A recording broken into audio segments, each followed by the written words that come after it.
Terima kunjungan resmi PM Palestina. Presiden Jokowi tegaskan komitmen Indonesia dukung terus perjuangan kemerdekaan Palestina. Ahlan wa sahlan, selamat datang di Jakarta, selamat datang di Indonesia.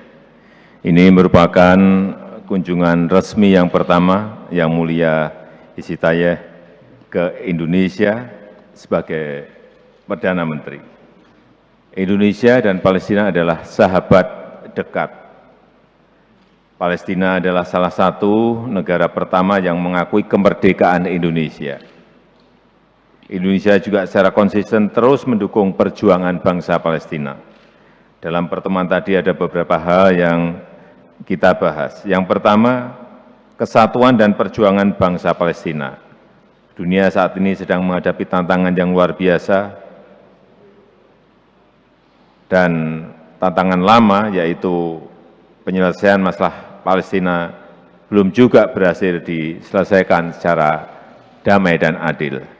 Dukungan internasional terhadap perjuangan Palestina perlu terus didorong, dan saya tekankan pentingnya kesatuan di antara bangsa Palestina.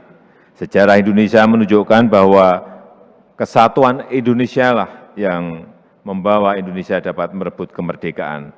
Oleh karena itu, proses rekonsiliasi perlu terus didorong, dan Indonesia siap memfasilitasi rekonsiliasi faksi-faksi yang ada di Palestina.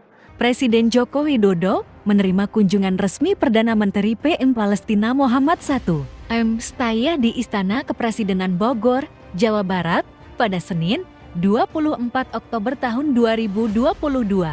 Dalam keterangannya usai pertemuan, Presiden Jokowi menegaskan komitmen Indonesia untuk terus mendukung perjuangan Palestina. Indonesia dan Palestina adalah sahabat dekat.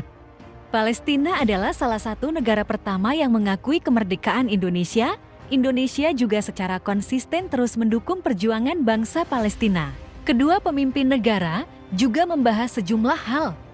Salah satunya adalah terkait kesatuan dan perjuangan bangsa Palestina. Presiden Jokowi menekankan pentingnya kesatuan di antara bangsa Palestina dan mendorong dukungan internasional dan proses rekonsiliasi terhadap perjuangan Palestina. Indonesia siap memfasilitasi rekonsiliasi faksi-faksi yang ada di Palestina.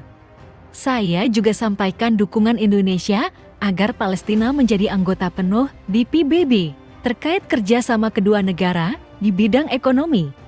Presiden Jokowi mengapresiasi perdagangan kedua negara yang terus meningkat. Menurut Presiden, Indonesia telah memberikan fasilitas unilateral berupa pembebasan bea masuk untuk kurma dan zaitun dari Palestina ke Indonesia.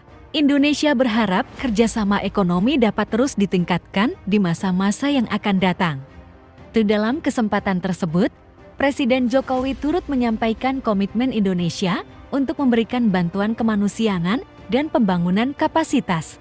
Bantuan ke Palestina bukan hanya dari pemerintah, tetapi juga dari masyarakat sipil. Saat ini, MOE tengah memproses pembangunan Rumah Sakit Indonesia di kota Hebron, Palestina. Tidak hanya bantuan kemanusiaan. Presiden Jokowi mengatakan bahwa Indonesia juga memberikan bantuan pengembangan kapasitas dalam rangka mempersiapkan negara Palestina yang merdeka.